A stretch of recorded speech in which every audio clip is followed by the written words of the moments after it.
ꯑꯩꯈꯣꯏꯒꯤ ꯏꯃꯥ ꯂꯣꯟꯁꯤ ꯑꯃꯔꯣꯝꯗꯗꯤ ꯃꯅꯤꯄꯨꯔꯒꯤ ꯃꯤꯅ ꯇꯥꯔꯒꯗꯤ ꯃꯈꯣꯏꯅ ꯅꯨꯡꯉꯥꯏꯔꯣꯏ ꯑꯩꯈꯣꯏꯒꯤ ꯃꯦꯗꯤꯌꯝ ꯑꯣꯐ ꯏꯟꯁꯇ꯭ꯔꯛꯁꯟ ꯑꯩꯈꯣꯏꯅ ꯁꯤꯗ ꯀ꯭ꯂꯥꯁ 10ꯗꯒ ꯃꯩꯇꯩꯂꯣꯟꯅ ꯊꯥꯔꯤꯕ ꯀꯣ ꯃꯁꯤꯒꯤ ꯀꯩꯅꯣꯁꯤ ꯃꯈꯣꯏꯗ ꯁꯨꯛꯂꯩ ꯂꯩꯇꯦꯕ ꯃꯈꯣꯏꯗꯤ ꯑꯗꯨꯒ ꯏꯃꯥ ꯂꯣꯟꯁꯤꯁꯨ ꯀꯁꯥꯔꯗꯒꯤ ꯍꯥꯟꯅ ꯏꯍꯧꯁꯤ ꯍꯧꯕꯅꯤ ꯑꯗꯨꯒ ꯏꯝꯐꯥꯜꯒꯤ ꯃꯤꯁꯤꯡꯒ ꯄꯨꯜꯂꯒ ꯑꯩꯈꯣꯏꯒꯤ MLDC ꯍꯥꯏꯅ ꯉꯁꯥꯏꯒꯤ ꯀꯣꯃꯤꯇꯤ ꯑꯃ ꯐꯣꯝ ꯑꯣꯏꯔꯒ ꯕꯣꯔꯗ ꯍꯥꯎꯁꯇꯒ ꯗꯦꯜꯂꯤꯗꯒ ꯑꯩꯈꯣꯏꯒꯤ ꯑꯔꯤꯕ ꯁꯥꯍꯤꯇ꯭ꯌ ꯀꯌꯥ ꯑꯃ ꯀꯣ ꯃꯈꯣꯏꯅ ꯍꯣꯟꯗꯅ ꯑꯥꯗ ꯉꯁꯥꯏꯒꯤ ꯑꯩꯈꯣꯏꯒꯤ ꯑꯔꯤꯕꯒꯤ ꯑꯁꯨꯛ ꯂꯩ ꯑꯅꯧꯕꯒꯤ ꯑꯁꯨꯛ ꯂꯩ ꯇ꯭ꯔꯥꯟꯁꯂꯦꯁꯟꯒꯤ ꯑꯁꯨꯛ ꯂꯩ ꯍꯥꯏꯅ ꯉꯁꯥꯏꯒꯤ ꯂꯣꯏꯅ ꯑꯦꯛꯖꯤꯕꯤꯁꯟ ꯇꯧꯔꯤꯅꯤ ꯑꯗꯣ ꯃꯇꯝꯗꯨꯗ ꯁꯔꯨꯛ ꯌꯥꯈꯤꯕꯁꯤꯡꯗꯣ ꯑꯩ ꯈꯤꯇꯪ ꯑꯩ ꯁꯝꯂꯞꯅ ꯍꯥꯏꯒꯦ ꯌꯥꯝꯅ ꯁꯥꯡꯉꯗꯤ ꯑꯩ ꯍꯥꯏꯖꯔꯔꯣꯏꯒꯦ ꯆꯍꯤ ꯀꯌꯥꯔꯣꯝꯒꯤ ꯃꯃꯥꯡ 1961ꯗ ꯃꯇꯝꯗꯨꯒꯤ ꯀꯁꯥꯔꯒꯤ ꯑꯍꯜꯁꯤꯡ ꯑꯗꯨꯒ ꯊꯣꯏꯗꯣꯛꯅ ꯃꯄꯥꯟ ꯃꯅꯤꯄꯨꯔ ꯍꯥꯏꯔ ꯈꯪꯅꯔꯤꯁꯤ ꯃꯅꯤꯄꯨꯔꯒꯤ ꯋꯥꯡꯃꯗ ꯍꯥꯏꯅꯤꯀꯣ ꯃꯅꯤꯄꯨꯔꯒꯤ ꯋꯥꯡꯃꯗ ꯃꯅꯤꯡ ꯇꯝꯕ ꯂꯩꯄꯥꯛ ꯀꯌꯥ ꯀꯣ ꯑꯁꯤꯗ ꯉꯁꯥꯏꯒꯤ ꯈꯨꯟꯗꯥꯗꯅ ꯂꯩꯈ꯭ꯔꯕ ꯑꯩꯈꯣꯏꯒꯤ ꯃꯩꯇꯩꯂꯣꯟ ꯂꯣꯟꯕ ꯀꯥꯡꯕꯨꯁꯤꯡ ꯀꯣ ꯃꯈꯣꯏꯁꯨ ꯌꯥꯎꯏ ꯍꯥꯏꯔꯤꯕꯁꯤꯗ ꯃꯈꯣꯏꯁꯨ ꯌꯥꯎꯏ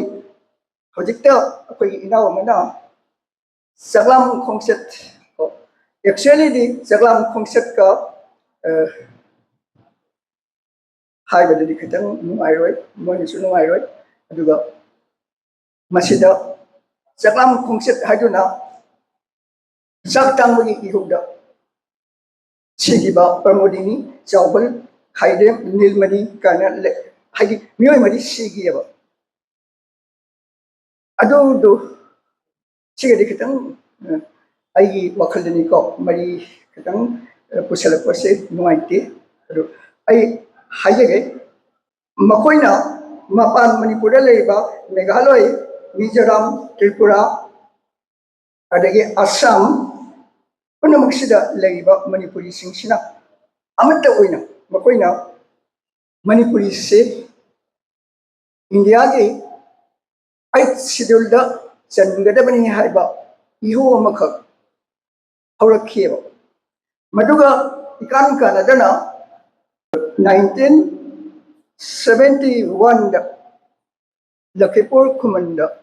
ꯃꯅꯤꯄꯨꯔꯤ ꯁꯥꯍꯤꯇ꯭य ꯄꯔꯤषꯠ ꯏꯝꯐꯥꯜꯒꯤ ꯗꯦꯂꯤꯒꯦꯠ ꯃꯣꯏ ꯃꯤ 2 ꯌꯦꯡꯕꯤꯔꯒ ꯀꯁꯥꯔꯗ ꯂꯈꯤꯄꯨꯔꯗ ꯃꯅꯤꯄꯨꯔꯤ ꯁꯥꯍꯤꯇ꯭य ꯄꯔꯤषꯠ ꯀꯁꯥꯔ ꯕ꯭रांच हाइना ब्रांच अमा लिंहल्लेब दु ममांगदा मणिपुरी साहित्य परिषद सामायना लेरमदे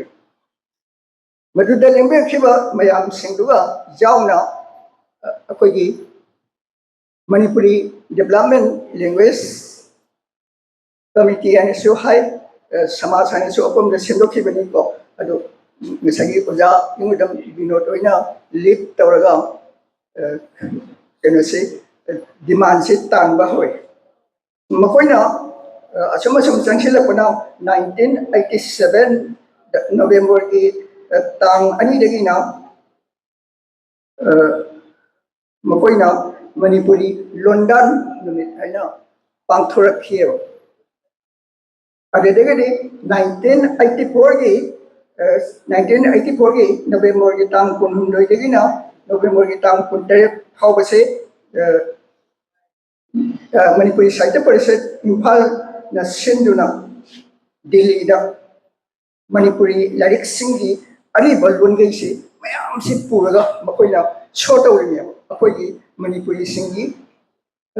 अफोंब लाइक सिंग साहित्य असुकलई हाइबसे मकोइना शो तौरे दिल्ली मकोइना फ्लाइट चलम बजाय लाइक मैम दो होलम बजाय मकोई जामना चावबा मोगी थौदांग सिंदो अखोइना निंसिंबा संगे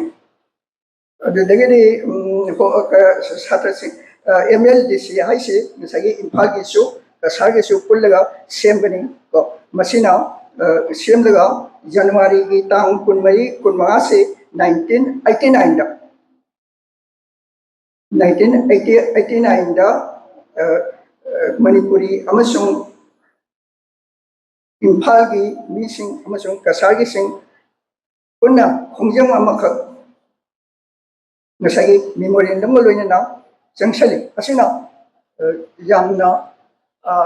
samba kanoni akogi khongjang ni adegedi 1991 gi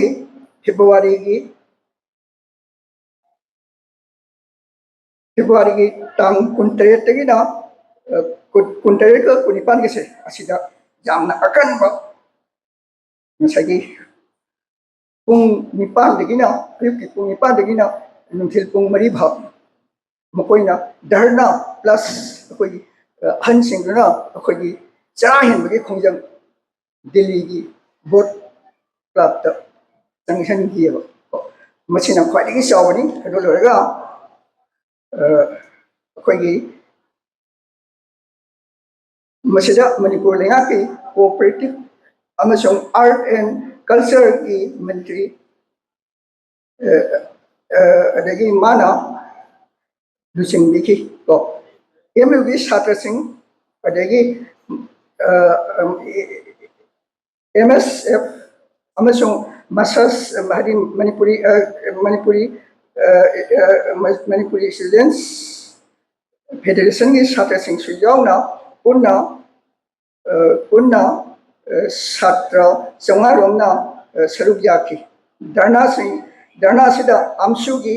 मुसुगी अदेगी massage की पुल्लगा नसागी सेम कनो सिनबनी मणिपुर की मिनिस्टर अहुम को एमयू की इंग्लिश डिपार्टमेंट की HOD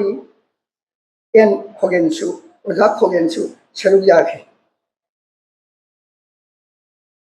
Assam akhoi Kasar dagi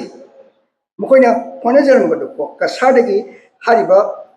dharna sida Saruk Yakhi base Ngariambam Gaurchandra ko akhoi gi madam gi makubo haida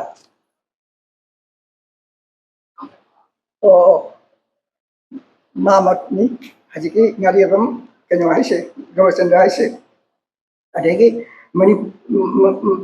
Manipur ki MSPA ki amasung ngasagi maruina Lakhipur dagi oja Noni Gopal Nongthabam akoi Nehru College da oja wayamni ko adu masu yawi aduga oja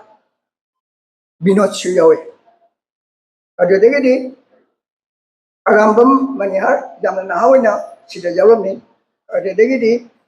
Maniton haina su ko Student Federation of India degi yawami Kaisam Punendro yawami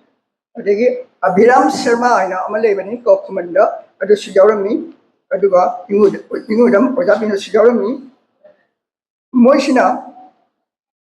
Saruk Yakhi hariba dharna sida matamda opposition leader LK Advani na kalimata jiseroi puta putro bildo puta putro wana ngasagi mana kanna ngasagi assembly da taktana akombada 78th amendment bill passed tawdana 1992 gi August tang kunda hadi ngasigi nimisida akoigi Maron Mituan say I schedule Sale Masibani Aquina Nasi observed about missionaries. I say Hariga, I am